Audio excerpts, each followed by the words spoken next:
Welcome to Tab super max. இன்னைக்கு இந்த video என்ன பார்க்க போறோம் அப்படின்னு பார்த்தீங்கன்னா, குவாட்ரேட்டிக் ஈக்குவேஷனை மெயின்ஸ்ல கேட்டால் நமக்கு எந்த மாதிரி கொஸ்டின்ஸ் இருக்கும், நமக்கு டைரக்டா கொஸ்டின்ஸ் கேட்காம என்ன பண்ணுவாங்க அப்படின்னா, எனக்கு ஒரு 2 ஈக்குவேஷன் கொடுத்துட்டு அந்த ஈக்குவேஷனுக்கு ஒரு நோட் மாதிரி கொடுத்துருவாங்கப்பா. அந்த நோட்ல ஒரு சில டேட்டாஸ் அவங்க கொடுத்துருவாங்க. அந்த டேட்டாஸை வச்சு நம்ம அந்த ஈக்குவேஷனுடைய வேல்யூஸ் ஃபைண்ட் பண்ற மாதிரி இருக்கும். அகைன் அந்த வேல்யூ ஃபைண்ட் பண்ணி அதை ஈக்குவேஷன் 1லயோ இல்லை ஈக்குவேஷன் 2லயோ சப்ஸ்டிட் பண்ணி another வேல்யூ கண்டுபிடிக்கிற மாதிரி இருக்கும். ஓகேவா? ஸோ இப்போ எனக்கு ஜஸ்ட் அங்கே முக்கியமானது நம்ம என்ன பார்க்கணும் அப்படின்னு பார்த்தீங்கன்னா, 2 ஈக்குவேஷன் நீங்கள் பார்த்துட்டு எனக்கு நோட்னு ஒரு வேர்ட் கொடுத்துருப்பாங்க பார்த்தீங்களா, அந்த சென்டென்ஸ் மட்டும் என்ன பண்ணணும், நம்ம கிளியரா ரீட் பண்ணி அண்டர்ஸ்டாண்ட் பண்ணாலே போதும். இந்த மாதிரி மெயின்ஸ் லெவல் கொஸ்டின் நம்ம ஈஸியாவே சால்வ் பண்ணிடலாம். ஓகேவா? ஏன்னா ப்ரிலிம்ஸை பொறுத்த வரைக்கும் ஒரு 5 மார்க் கேட்பாங்க. 5 மார்க்கு நம்ம எவ்வளோ நேரத்தை சால்வ் பண்ணணும்னு சொல்லியிருக்கோம். ஆல்ரெடி ஒரு 2.5 நிமிஷத்துக்குள்ள நம்ம சால்வ் பண்ணி முடிக்கணும். ஏன்னா நமக்கு அது ஈஸி லெவலில் தான் கொடுத்துருப்பாங்க. பட் இந்த மெயின்ஸ் அப்படின்றப்போ நமக்கு 1 or 2 மார்க் தான் நம்ம கண்டிப்பாக கேட்பாங்க. ஆனாலும் நமக்கு மெயின்ஸ்ல ஸ்கோரிங் ஏரியாவும் பார்த்தீங்கன்னா எனக்கு எதுவாக இருக்கும், கண்டிப்பா இந்த quadratic equation, missing number, wrong number and then சிம்பிளிஃபிகேஷனாக தான் இருக்கும். அதனால கொஞ்சம் கஷ்டமா இருந்தாலும் நம்ம டெஃபினட்டா ஆன்சர் பண்ணிடலாம், கரெக்டாகவும் ஆன்சர் பண்ணலாம். இந்த 3 டாபிக்ல வந்து கொஸ்டின் கேட்டிருந்தாங்கன்னா, ஸோ நம்ம கொஞ்சம் ஹை லெவல் கொஸ்டின்ஸ் ப்ராக்டிஸ் பண்ணோம் அப்படின்னா மெயின்ஸ்ல ஈஸியாக ஸ்கோர் பண்றது நமக்கு யூஸ்ஃபுல்லாக இருக்கும். ஓகேவா? ஸோ உங்களோட ஃபர்ஸ்ட் கொஸ்டின் பாருங்க. நமக்கு என்ன கொடுத்துருக்காங்க பாருங்க, cube root of 5 plus p plus mn is equal to y by 2 கொடுத்துருக்காங்களா.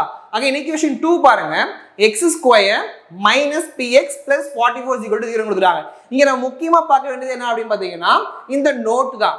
m and n is the root of equation 2 and one of the root is 4 கொடுத்துருக்காங்களா. எனக்கு ரெண்டுமே என்ன சொல்லியிருக்காங்கப்பா, ஈக்குவேஷன் 2 பேஸ் பண்ணி தான் கொடுத்துருக்காங்க. ஈக்குவேஷன் 2ல எனக்கு m n சொல்லிட்டு எத்தனை ஈக்குவேஷன் இருக்குன்னு சொல்லியிருக்காங்க, எனக்கு 2 ரூட் வேல்யூ கிடைக்கும் சொல்லிட்டாங்களா. அப்ப எனக்கு 2 வேல்யூ கிடைக்கும் போது எதுக்கு இந்த ஈக்குவேஷன் 2 நான் சால்வ் பண்ணேன் அப்படின்னா, அகைன் இதுல ஒன் ஆஃப் த ரூட் என்ன சொல்லிருக்காங்க, 4ன்னு சொல்லிட்டாங்களா. அப்ப நான் இந்த நார்மல் என்ன பண்ணுவேன், எனக்கு ஜெனரலா a x ஸ்கொயர், அகைன் இங்க மைனஸ் கொடுத்துறாங்களா, சோ மைனஸ் எடுத்துக்கலாம், bx பிளஸ் கான்ஸ்டன்ட் எடுப்போமா. ஜெனரலா எப்படி மல்டிபிள் பண்ணுவேன், மல்டிபிள் பண்ணா எனக்கு என்ன கிடைக்கணும், ac கிடைக்கணும். அகைன் எனக்கு இந்த ஃபேக்டரைசேஷன் பண்ணி ஆடோ சப்ட்ராக்ட் பண்ணா என்ன கிடைக்கணும், மைனஸ் b கிடைக்கும்னு சொல்லுவேனா. அகைன் எனக்கு வரக்கூடிய வேல்யூ அப்படின்றது இங்க x, இங்க x இருக்கும். இதை எதால டிவைட் பண்ணுவேன் ஃபர்தரா, x ஸ்கொயரோட கோஎஃபிஷியன்ட் என்ன பண்ணுவோம், நம்ம ஜெனரலா இதை டிவைட் பண்ணுவோம். ஸோ அப்போ இதால் நமக்கான ஜெனரல் ஃபார்மேட். ஆனா நமக்கு இங்க நோட்ல கொடுத்துருக்கிறது வச்சு நான் என்ன பண்ணிடலாம் ஈஸியா. ஃபர்ஸ்ட் கொடுத்துருக்கிறது என்னது, ஈக்குவேஷன் 2ல ஒன் ஆஃப் த ரூட் என்ன கொடுத்துட்டாங்க, அதாவது ஒரு வேல்யூ எனக்கு கொடுத்துட்டாங்க. எவ்வளவு வரப்போகுது, 4 வரப்போகுது. அப்ப நான் என்ன பண்ணலாம், இந்த 44 நான் பிரிப்பேன். ஏன்னா எக்ஸ் ஸ்கொயருக்கு முன்னாடி எனக்கு எந்த வேல்யூமே இல்லை, அப்போ 1 தான் மீனிங். அப்ப நான் என்ன பண்ணலாம், இங்க 4 × 11 எடுக்கலாமா. அப்ப 4 × 11 எடுத்தேன்னா ஒன் ஆஃப் த ரூட் எனக்கு 4 கிடைச்சிச்சு. அப்ப இன்னொரு ரூட் என்னது எனக்கு இங்க 11 இருக்குமா. இங்க நமக்கு பீக்கு முன்னாடி என்ன இருக்கு, மைனஸ் சிம்பிள் இருக்கா.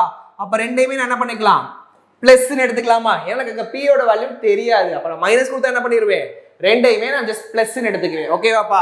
அப்ப பாருங்க, எனக்கு இங்க x உடைய அதாவது m and then n இதெல்லாம் நமக்கான ரூட் சொல்லிருக்காங்க, m and n. அப்ப m and n எனக்கு தெரிஞ்சிருச்சுல, என்ன வந்திருக்கு 4 11 கிடைச்சிருக்கா. இதை நான் m, இதை நான் n ன்னு சொல்லி அஷ்யூம் பண்ணிக்கிறேன். இதை நம்ம ரிவர்ஸபிளா எடுத்துக்கலாம். ஓகேவா?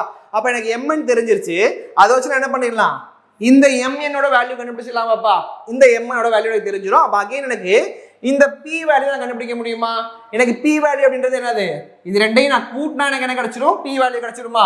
அப்ப பாருங்க, இந்த இடத்துல 4 11 ரெண்டையும் கூட்டினா எனக்கு என்னப்பா கிடைக்கும், 15 கிடைக்கும். அப்ப p யோட வேல்யூ எனக்கு என்னவா இருக்கும், இந்த இடத்துல 15 அப்படின்னு இருக்கும். ஓகேவா? அப்ப p வேல்யூ எனக்கு தெரிஞ்சிருச்சு.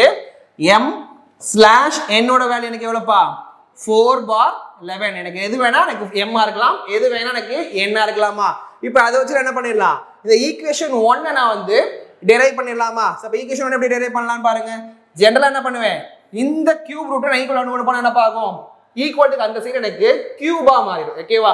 எனக்கு ஸ்கொயர் ரூட்டை ஈக்குவல் கொண்டு போனா ஸ்கொயரா மாறும், கியூப் ரூட்டை ஈக்குவல் கொண்டு போனா என்னவா மாறும், கியூப் ரூட்டா மாறுமா. அப்ப என்ன பண்ணிக்கலாம், இங்க நான் 5 அப்படி எடுத்துக்கிறேன். p யோட வேல்யூ எனக்கு என்னப்பா தெரியும், 15 தெரியும்.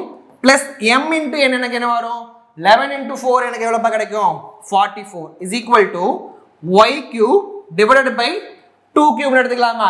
இந்த 2 cube எப்படி எழுதிக்கலாம், 8 எழுதலாம்ல. இங்க டிவைடட் பைல 8 இருக்கு. இந்த டேர்ம் இங்க வந்து என்னவா மாறும், மல்டிப்ளிகேஷனா மாறும். அதுக்கு முன்னாடி இத நான் கூட்டிக்கலாமா.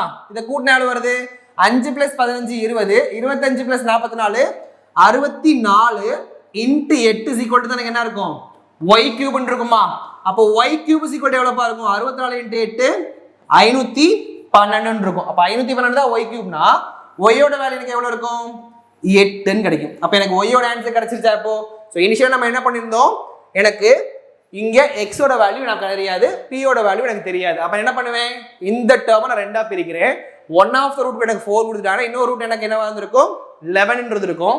இதை வச்சு நான் இங்கே பி கண்டுபிடிச்சேன், எம்மும் என்னும் கண்டுபிடிச்சேன். அதை தூக்கி என்ன பண்ணியிருக்கோம் ஈக்குவேஷன் 1ல சப்ஸ்டிட் பண்ணி எனக்கு இங்கே ஒய்யோட வேல்யூ கண்டுபிடிச்சிட்டோமா. அப்போ கொஸ்டின் நம்பர் 1 பாருங்க என்ன சொல்லியிருக்காங்க, find the value of y. So இங்கே நான் y இதெல்லாம் கண்டுபிடிச்சிருக்கேன், எனக்கு என்ன இருந்திருக்கு 8. அப்போ என்னோட ஆன்சர் என்னவா இருக்கும், ஆப்ஷன் ஏ தான் வரணும். ஓகேவா? ஸோ இந்த மாதிரி ஈஸியாக சால்வ் பண்ணிடலாம் அந்த கொஸ்டினை. ஸோ ஒன்றுமே இல்லை, அங்கே நம்ம டேரெக்டாக சால்வ் பண்ணுவோம். இங்கே நமக்கு அந்த நோட் எடுத்து ஃபர்ஸ்ட் ஒரு டேட்டா கண்டுபிடிப்பீங்க, அந்த டேட்டா தூக்கி ஈக்குவேஷன் 1லயோ இல்லை 2ல சப்ஸ்டிட் பண்ணி அகைன் எனக்கு ரிமைனிங் டேட்டா கண்டுபிடிக்கிற மாதிரி இருக்கும். ஓகேவா? ஸோ இதிலே நமக்கு மினிமம் 2 கொஸ்டின் கேட்பாங்க. ஓகேவா? இந்த வேல்யூ கண்டுபிடிச்சாலே அகைன் சேம் இதே மாதிரி 2 கொஸ்டின் இருக்கும். ஸோ இதில் பாருங்க, 2வது கொஸ்டின் என்ன கொடுத்துருக்காங்கப்பா, சேம் அதே கொஸ்டின் தான் கொடுத்துருக்காங்க. இங்கே எனக்கு ஜஸ்ட் என்ன பண்ணியிருக்காங்க, அதோடைய குவான்டிட்டி 1 குவான்டிட்டி 2 மட்டும் எனக்கு கம்பேர் பண்ண சொல்லியிருக்காங்களா. எனக்கு இங்கே ஒய்யோட வேல்யூ என்ன தெரியும், ஒய்யோட வேல்யூ 8ன்னு தெரியும். m/n-ஓட வேல்யூ எவ்வளோப்பா 4/11 தெரியுமா. ஸோ இப்போ எனக்கு நார்மலாக ஒய் ஸ்கொயர் தான் குவான்டிட்டி 1. அப்போ குவான்டிட்டி 1 பார்க்கும்போது ஒய் ஸ்கொயர் என்ன பண்ணுவீங்க 8 ஸ்கொயர், எனக்கு எவ்வளோ இருக்கும் 64 இருக்குமா. அதே மாதிரி குவான்டிட்டி 2 பார்க்கும்போது எனக்கு என்ன சொல்லியிருக்காங்க m plus n plus p, sorry m into n plus p. m into n எவ்வளோப்பா வரும் 4 into 11 plus p ஓட வேல்யூ எனக்கு எவ்வளோ 15. அப்போ 4 into 11 எவ்வளோ வரும் 44 plus ஒரு 15 எவ்வளோ வரும் எனக்கு இங்கே 59. இது எனக்கு குவான்டிட்டி 1ஓட வேல்யூ, இது குவான்டிட்டி 2ஓட வேல்யூவா. எனக்கு ஜஸ்ட் என்ன பண்ணியிருக்காங்க, குவான்டிட்டி 1ஐயும் குவான்டிட்டி 2ஐயும் கம்பேர் பண்ண சொல்லியிருக்காங்க. அப்போ இது ரெண்டையும் கம்பேர் பண்ண எனக்கு எது பெருசு, குவான்டிட்டி 1 தான் பெருசு. அப்போ என்னுடைய ஆன்சர் என்னவா இருக்கும், ஆப்ஷன் பி தான் வரும். ஸோ மெயின்ஸ் கொஸ்டின் அப்படின்றப்ப ரொம்ப டஃபாலாம் இருக்காது. ஜஸ்ட் அவங்க குவாட்ரேட்டிக் கொஸ்டின் என்ன பார்த்தோமோ சிமிலர் அதே மாதிரி தான் இருக்கும். பட் ஆனால் அதை கொஞ்சம் எலாபரேட்டாக பண்ணுற மாதிரி இருக்கும். ஓகேவா? ஸோ இதே மாதிரி அப்டேட்ஸ் தொடர்ந்து நம்ம சேனலை ஃபாலோ பண்ணுங்கள். தேங்க்யூ.